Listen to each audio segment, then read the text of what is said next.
So, UFC 328 is going down this weekend, and I, King Here MMA, will be discussing the picks and odds for everyone on this card. And yeah, let's get right to it. Obviously, follow the Instagram and give the YouTube a subscribe.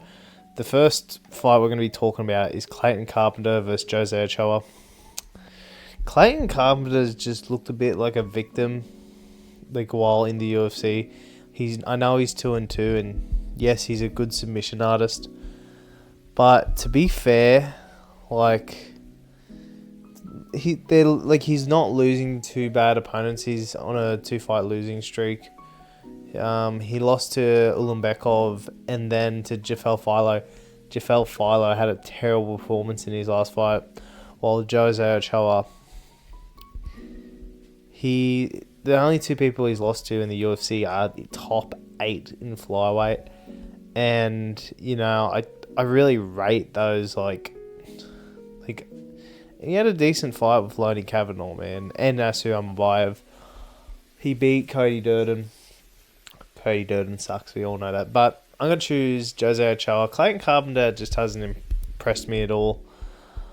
Yeah, that's it. I just rate Jose Ochoa's losses better than Clayton Carpenter's. So, yeah, I'm going Jose Ochoa by decision. So, Jose Ochoa is $1.53 and Clayton Carpenter is $2.52. So, yeah, that's who I'm choosing. And for the next fight, we have Bangsa Susakayev versus Jordan Santos. Susakayev comes out of Chimaev's camp, specifically his last 2 fights. I'm not going to say they've looked sus. Against Eric Nolan, he kind of smashed him, but against Eric McConaughey, could have said that fight was 1-1. He got tagged a few times being a dickhead. He tries to be a dickhead too much. I see Susakayev getting fraud checked at some point. Do I think it's going to be Jordan Santos? Not when this guy's losing to Aussie Diaz, you know what I mean? So, Jordan Santos is supposed to be a half-decent middleweight prospect. He's gone to a decision with some of the worst middleweights in the division, like Danny Barlow and fucking Aussie Diaz.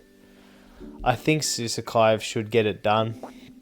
But, man, Jordan Santos usually has power in his hands. He has been fighting blockheads. I'm still going to choose Susakayev by a KO. Susakayev's $1.13 and DeJordan Santos is $6. So, yeah. And we've got some really good, early prelim fights, man. Pat Sabatini versus William Gomez. That would be a featured fight in any fucking Apex card, which is insane. Pat Sabatini's been in the UFC for a while now. He's been on a pretty good streak, man. The only person he's lost to in the last few years was Diego Lopez. And we all know how good Diego Lopez is. Otherwise, he's been on a really good streak, beating Jordan Sombrito, Shepe Mariscal, and Jordan Pierce. Those are really good names, while William Gomez, he's been going to decision with everyone he's been fighting, a real close decision, Robert Ruchala, who I don't rate Ruchala that much, over that fight. Lost to Hydra Mill. Hydra Mill's pretty good, and then beating Jordan Sombrito by a pretty close decision. This is a pretty close fight. It's grappler versus striker. I think William Gomez's grappling is kind of shit, so I'm going to go Pat Sabatini by submission. Besides that Diego Lopez performance, he's looked real good. He's fringe top 20. I don't see what William Gomez can do to... I haven't seen anything from William Gomez that's going to say, oh yeah, he's going to do some really good anti-grappling, then piece him up. I think Pat Sabatini is going to get William Gomez down and submit him. So yeah, Pat Sabatini by submission. Pat Sabatini is $1.46 and William Gomez is $2.71. So yeah, that's good. Excuse me. For the next fight, we have Roman Kopylov versus Marco Tulio. Roman Kopylov has fought a lot. Like, a lot of his wins lately, like losses, sorry, have turned into, like, they have aged so good lately. Like, Roman Kopylov, like, he lost to Gregory Rodriguez, like, got pieced up but didn't get finished, and lost to Paulo Costa.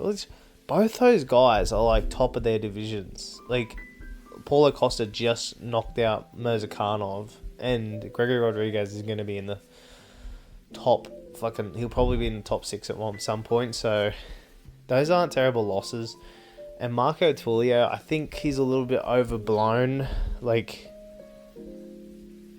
you know, like, yes, he did, like, he beat the shit out of Trajan Gore, who isn't actually a half bad middleweight, but he was kind of going to war with Trajan Gore. And CLD, he just couldn't get anything going against CLD, and CLD's a half decent striker. I would have loved to see a fight against Roman Kopylov versus CLD, but I digress. This is a pretty hard fight to choose, man, because, yeah, like, I feel like Roman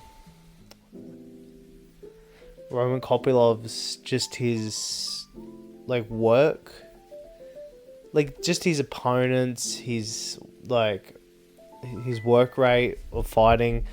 I'm going to choose Roman Kopylov, not very confidently, by decision.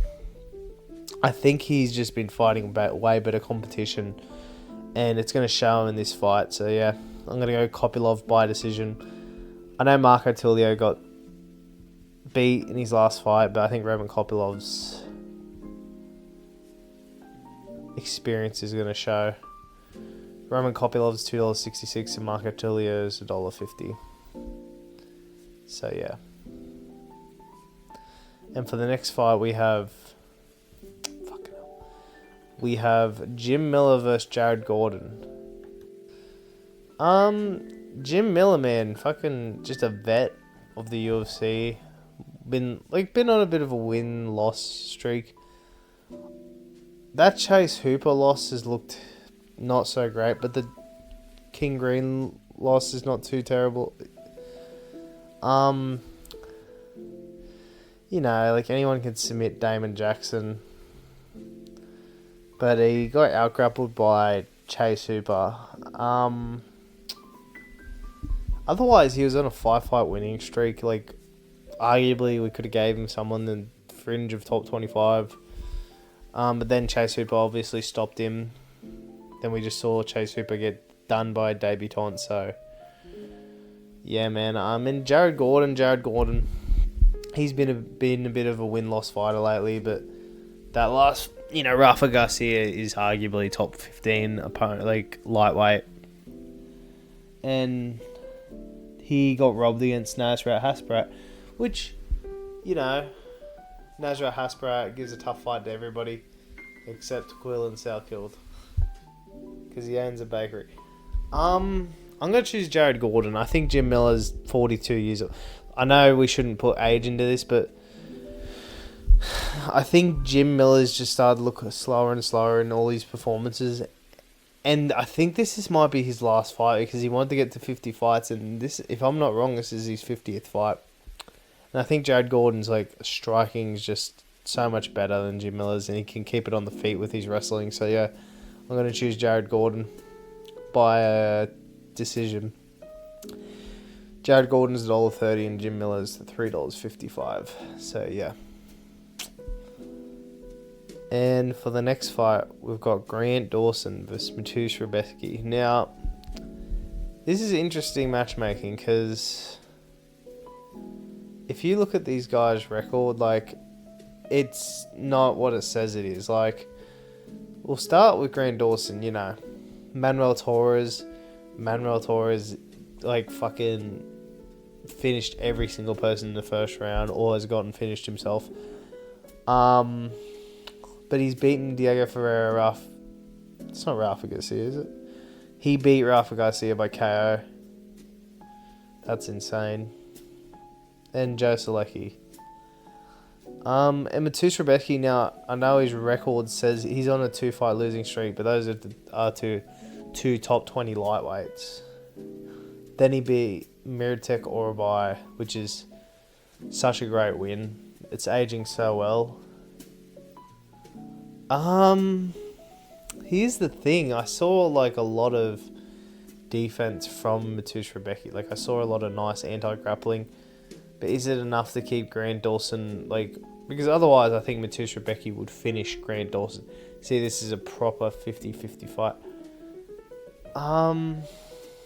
It's just the question of what's better. Is Matush Rebecki's like dog fighting with like the striking better, or is Grant Dawson's wrestling better? I think Matush... Fuck, this is hard.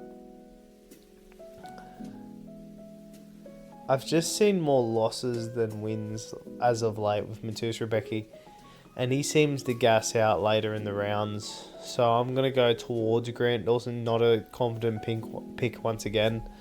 But I'm going to go Grant Dawson by decision. Grant Dawson's $1.55, Matush Rebecki's $2.50, so yeah. But that is not confident at all. Okay. Anyway, on to the next fight. We have Yoel Alvarez versus Yaroslav Amosov. This is a fight, like, why is this on the prelims? Like, I understand why, but also, this could honestly be a co-main event on any non-numbered card. But yeah, Yoel Alvarez, like, he's lost to one person in the UFC. That was Arman Sarukian. Basically fights an average of once a year, besides 2024, but I think Yoel Alvarez is a little bit overblown, because if you look at his record, it's kind of, I'm not going to say fraudulent, but it's just, he's looked okay. Like, he's had a few finishes, couldn't finish Vicente Luque, arguably should have, but I'm not going to go here or there. That's not a bad win as of late. Vicente Luque is actually on a 2-fight winning streak now, so not too bad. But I think Yaroslav Amosov, even though he comes from Bellator, like, to go out there and just finish Neil Magny in a round shows me a lot, man. And like, Neil Magny's always going to be top 20 in welterweight. That's the crazy thing.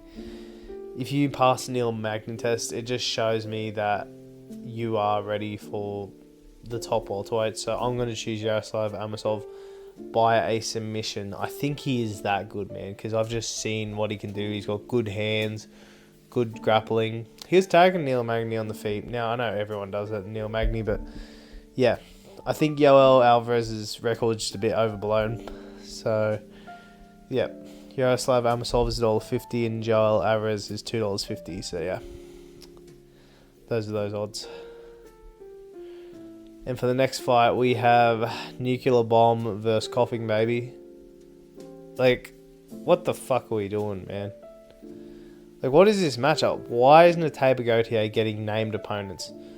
Marvin Vettori, Roman Dolidze, fucking, like, Cam Rouston, Roman Kopylov. Like, we could have gave him 10 other opponents, but for some reason we're giving him another fucking can in Aussie Diaz.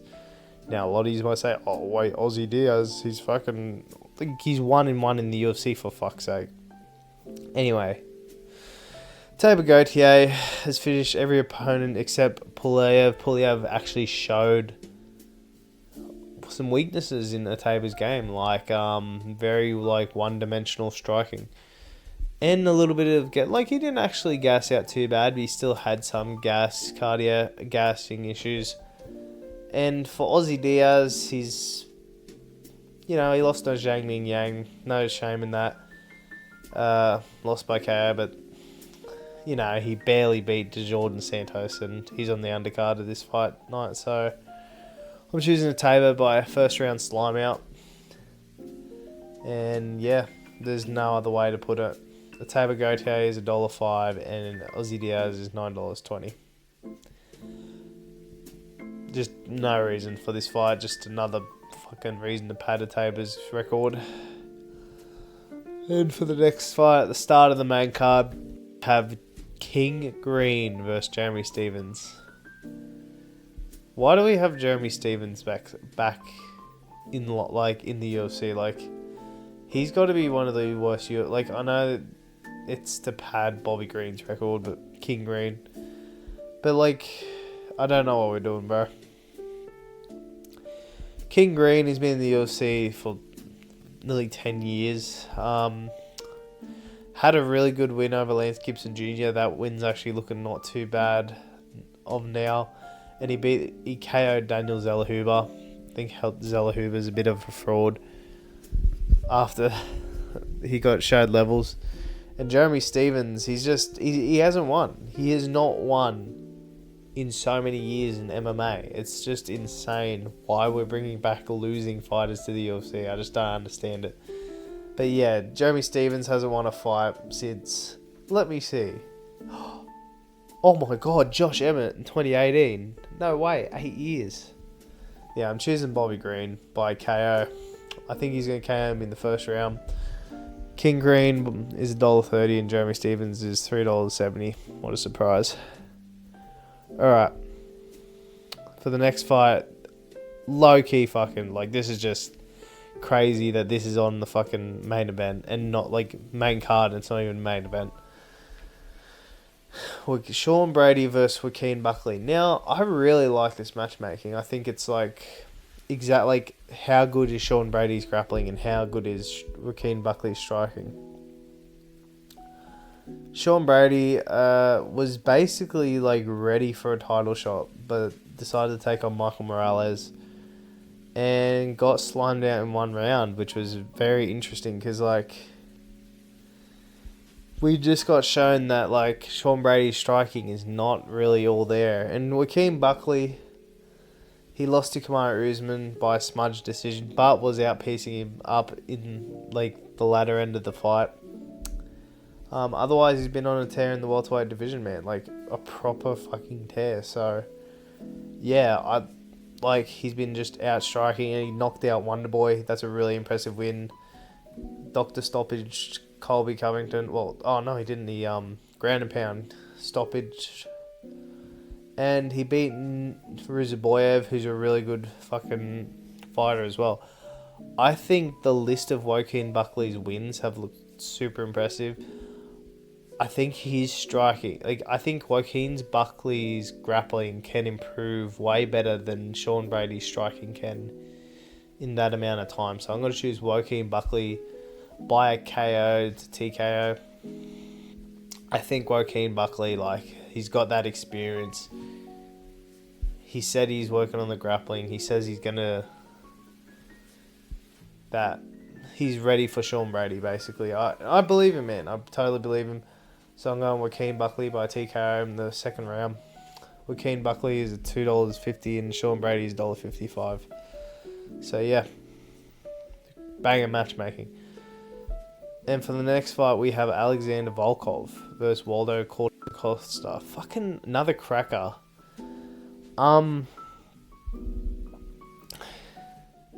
This is fucking hard because I really like both of them.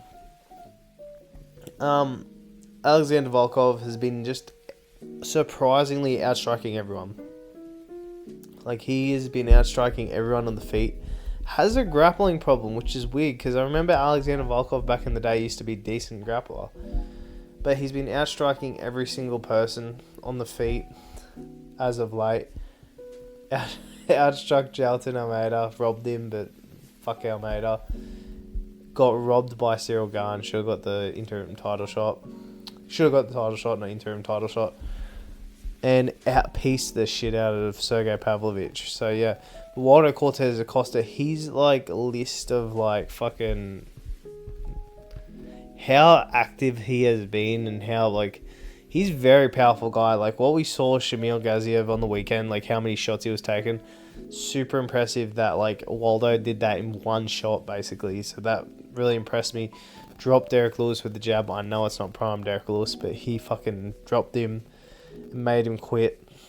And KO'd Anti-Delija. Those is his last 3 wins.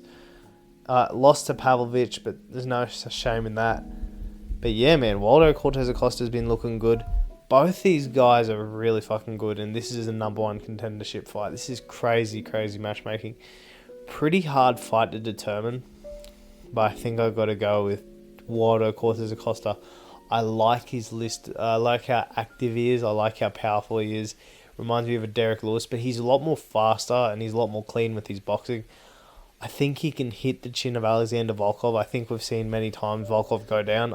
I know Volkov's striking is good, but I could also see Cortez Acosta really just like... He's grappled before against people like Despain and like what's his name? Ryan Spann.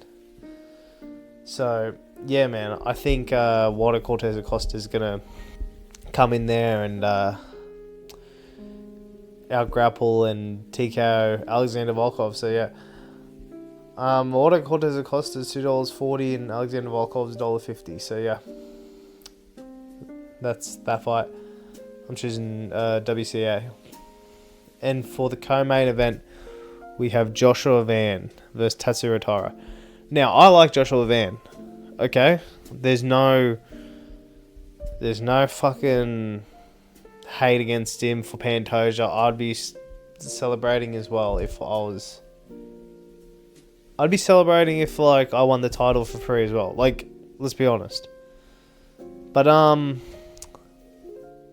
there's a lot of people that are like, the switch up on Joshua Van's crazy. I'm not switching up on Joshua Van because of the Pantoja fight.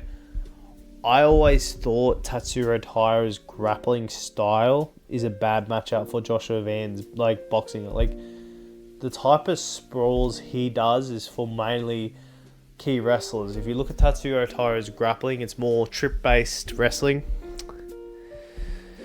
And like I hate this comparison. Oh, the Brendan Royval fight. The Brendan Royval fight was 3 years ago.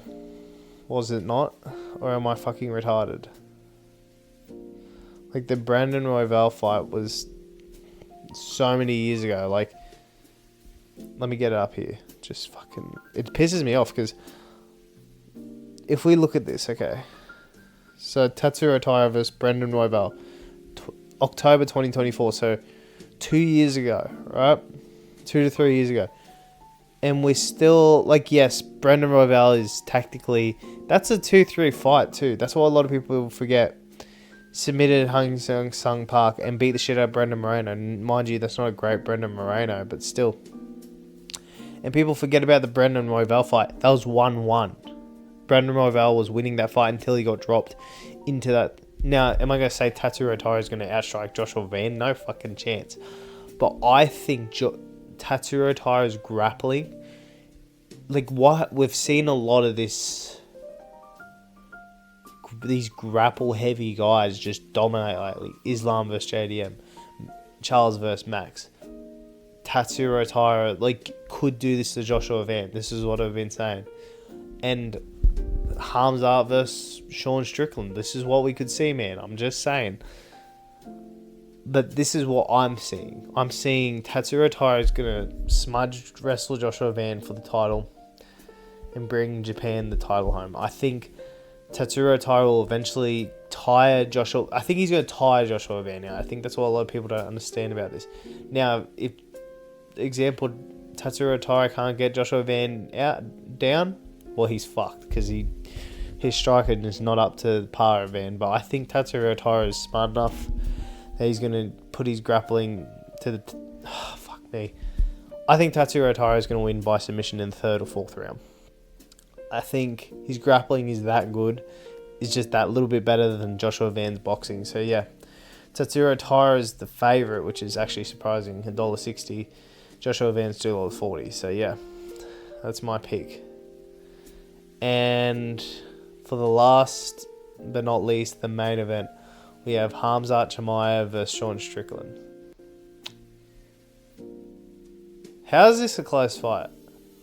Like, I want this to be a close fight. I want Sean Strickland to win, but I know this isn't going to happen. What fucking fairyland do we live in, huh? Because I live in reality with everyone else, but did we not see Sean get taken down by DDP? Oh, he defended the takedowns of Anthony Hernandez. Okay, great. But Anthony Hernandez, you know, like his best takedowns was against fucking Roman Dolidze. Like Roman Dolidze is nearly out of the rankings, for God's sake, and one unranked opponent could easily take him out there. Like, you know what I mean? Like, I really like Sean Strickland's like work. Like, I love who he's been beating. Anthony Hernandez, Paulo Costa, Israel Adesanya. Those are crazy people to beat. But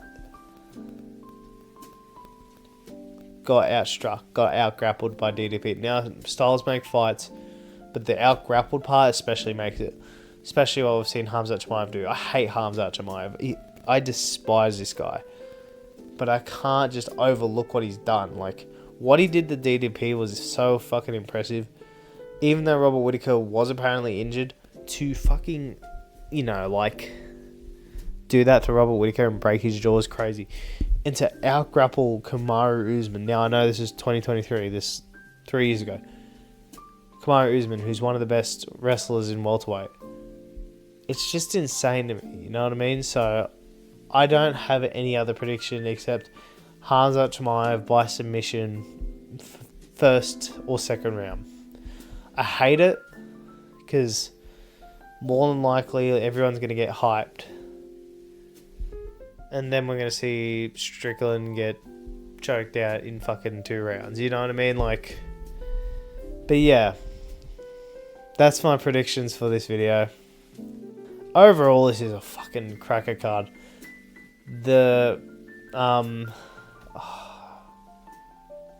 I can imagine the press conference is going to be insane for this. I think that's why everyone's really waiting for. But if you like the video, please like and subscribe. I know I've been rambling, and I'll see you all later. Thanks. Bye.